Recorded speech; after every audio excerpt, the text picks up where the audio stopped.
Para pengemis penghuni barak yang dijadikan tumbal pesugihan. Langsung ke ceritanya.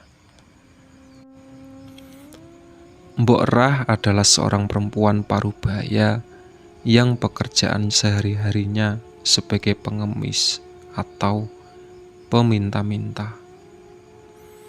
Biasanya Mbok Rah hanya duduk di depan pasar yang cukup jauh dari barak sosial tempat tinggalnya. Untuk menuju ke pasar maupun untuk pulang, Mbok Rah berjalan kaki melalui kampung-kampung sambil beberapa kali mampir ke rumah-rumah untuk meminta sumbangan. Mbok Rah memiliki penglihatan yang kurang bagus atau setengah buta. Mbok Rah hanya bisa melihat benda dari jarak dekat, itu pun bayangannya kabur saja. Suami Mbok Rah juga kadang ikut berjalan bersamanya. Suami Mbok Rah justru buta total, sehingga saat berjalan harus selalu didampingi Mbok Rah. Selain bersama suaminya, Mbok Rah biasanya juga menggendong anaknya yang masih kecil. Anaknya Mbok Rah adalah 7 orang, dan semua anaknya selalu diajaknya minta-minta ketika mereka masih kecil-kecil. Hari itu seperti biasa, Mbok Rah dan suaminya berjalan pulang dari pasar sambil menggendong anak laki-laki terkecilnya, Topo, yang berusia 1 tahun. Di tengah perjalanan, "Mbok, sini Mbok," panggil seorang laki-laki. Mbok Rah dan suaminya pun mendekat. "Nih, aku kasih, nanti dimasak ya." Laki-laki itu mengangkat tangan Mbok Rah dan meletakkan sebuah bungkusan besar ke tangan Mbok Rah. Ada bau amisnya. Mbok Rah akhirnya mengenali bungkusan itu, berupa potongan daging cukup besar, tak kurang dari 3 kilogram. Sesampainya di rumah, Mbok Rah segera mengolah daging itu untuk makan sekeluarganya. Semua makan dengan lahap. Anehnya Topo, anak yang paling kecil, ikut makan dengan lahap, padahal giginya saja belum tumbuh. Keesokan harinya keluarga Mbok Rah gempar. Topo, anak terkecil yang masih berumur 1 tahun, ditemukan dalam keadaan tak bernyawa tanpa diketahui penyebabnya. Dan hari-hari berikutnya, anak-anak kecil di barak itu banyak yang meninggal. Anehnya, mereka meninggal setelah mengkonsumsi daging yang diberikan seorang laki-laki asing yang ditemui orang tua mereka. Malam itu ada suara aneh di makam tak jauh dari barak tempat mereka tinggal. Bersama-sama para laki-laki berduyun-duyun menuju makam. Betapa kagetnya mereka mendapati seorang laki-laki sedang memakan mayat bayi yang baru saja meninggal hari itu. Kekagetan mereka bertambah saat mengenali laki-laki itu adalah orang yang memberikan daging kepada mereka. Akhirnya mereka harus kehilangan anak-anak bayi mereka. Segera mereka memeriksa makam anak-anak yang belum lama meninggal, dan benar,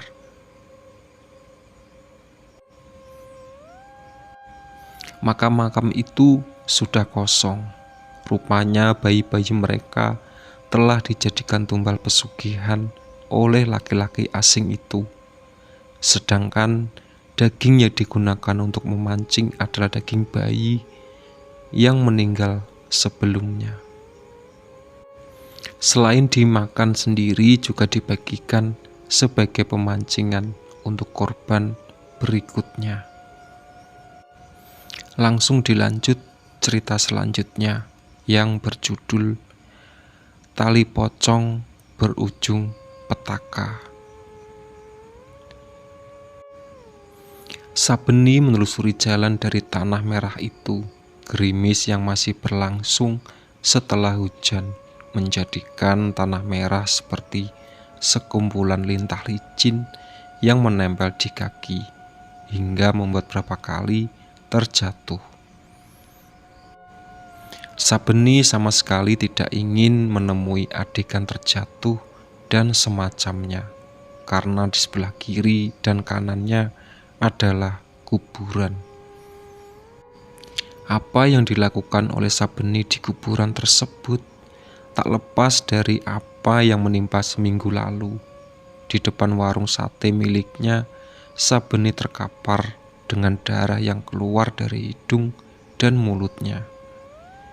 Adapun tak jauh dari dirinya, 2 buah gigi tergeletak dan hampir saja terinjak orang lain yang mencoba membangunkannya. Beberapa menit sebelumnya, sekelompok penagih hutang datang untuk menagih hutang yang menunggak selama 2 bulan. Uang sebesar 5 juta rupiah Sabeni pinjam untuk memperpanjang nafas warung satenya. Masalah terjadi ketika Sabeni tidak mampu melunasi bunga yang membuatnya hutang menjadi 3 kali lipat lebih besar. Alhasil, Sabeni harus rela membayar perpanjangan jatuh tempo dengan luka dan memar di badan dan wajahnya. Juga uang hasil 5 porsi sate yang terjual pun diambil paksa oleh penagih hutang. Malam itu tak mampu berjualan sehingga ia harus tutup lebih awal. Ben, kalau nanti datang lagi mereka datang, panggil aku aja biar ku gorok mereka pakai golok peninggalan kakekku, ujar Marsuki sambil menyedot minuman keras yang berada di plastik hitam. Sabeni dan Marsuki sedang berada di pos ronda untuk sekedar bercakap-cakap, penghilang rasa bosan di rumah. Mengingat keduanya masih bujangan dan juga sama-sama menghadapi peliknya nasib sebagai pedagang kaki lima. Pos ronda adalah tempat yang cocok untuk berkeluh kesah serta bertukar cerita. Coba aja Juk, kalau aku punya uang banyak dengan cara cepat, aku ingin bebas dari jeratan lintah darat sialan itu. Gak kuat lagi aku, keluh Sabeni sambil kemudian menghisap rokok dalam-dalam. Ada cara, tapi kamu berani apa tidak? Tanya Marsuki dengan wajahnya tiba-tiba serius. Kamu curi tali pocong Pak Samsudin pas Selasa wagi. Katanya tali pocong itu bisa memberikan kamu harta atau minimal kekebalan kalau kamu nanti disakitin orang. Wah, sinting kamu. Masa iya aku nyuri tali pocong Pak Samsudin? Baru saja seminggu dikuburin. Lagian tahu dari mana kamu soal begituan?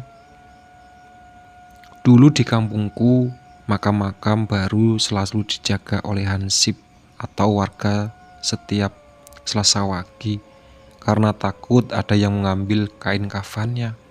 Kebetulan aku kenal dengan salah satu orang punya, beneran bikin kaya. Tadinya kerjanya di kebun, setelah pakai tali pocong itu jadi punya warung kelontong, ucap Marsuki antusias. Mendengar cerita Marsuki, Sabeni mempertimbangkan rencana untuk melepas tali pocong orang lain demi bisa membuat bebas dari rantai kemiskinan. Setelah memikirkan selama 2 hari, Sabeni bertemu lagi dengan Marsuki untuk meminta petunjuk pesugihan itu. Dalam keadaan celana yang dipenuhi lumpur, Sabeni tiba di hadapan kuburan Samsudin. pria Parubaya itu adalah salah satu tetangga Sabeni dan Marsuki. Ia meninggal karena serangan jantung ketika hendak berangkat pergi ke kantor di sebuah pagi. Ia mematikan lampu senter dan menaruhnya di atas kuburan lain, lalu mulai mencangkul. Setelah memakan waktu 2 jam, akhirnya ia berhadapan dengan mayat Samsudin. Karena tak kuat melihat mayat berusia 1 minggu itu, Sabeni memejamkan mata dan meraba-raba bagian kepala Samsudin untuk mencari simpul tali pocong yang lalu ia lepaskan. "Aku berhasil mengambil tali pocong itu," ujar Sabeni dengan senyum sumringah sambil menentang botol bir. Sudah kamu kasih sajen?" tanya Marsuki. "Sudah." Marsuki tak percaya bahwa Sabeni berhasil melakukan pesugihan pencurian tali pocong di pos ronda. Mereka bercakap-cakap seputar perjalanan Sabeni untuk mencuri tali pocong itu. Sabeni menceritakannya dengan penuh antusias, adapun Marsuki mendengarkan dan sekali menimpalinya. Botol bir tersebut adalah perayaan kecil-kecilan dari keberhasilan Sabeni. Perayaan kecil itu ternyata mendatangkan hal besar.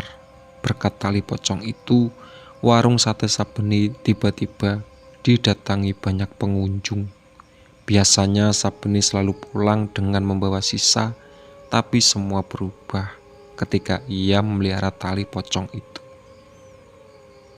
Ia takkan pernah lagi membawa sisa sate, karena selalu saja ada yang bersantap di warungnya dan bahkan rela berdesak-desakan.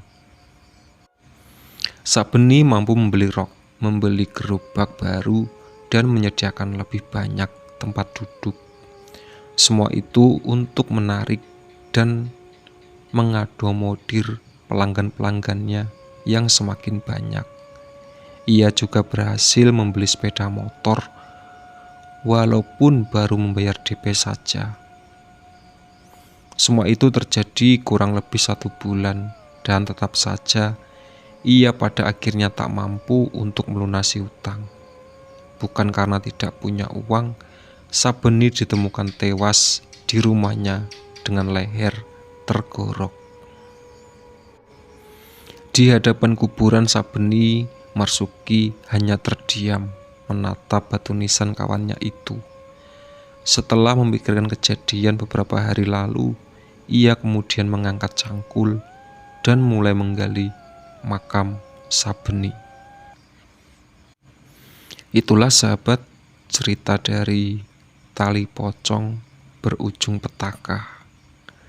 Sebelum ceritaku tutup, jangan lupa subscribe dulu ke channel ini. Oke?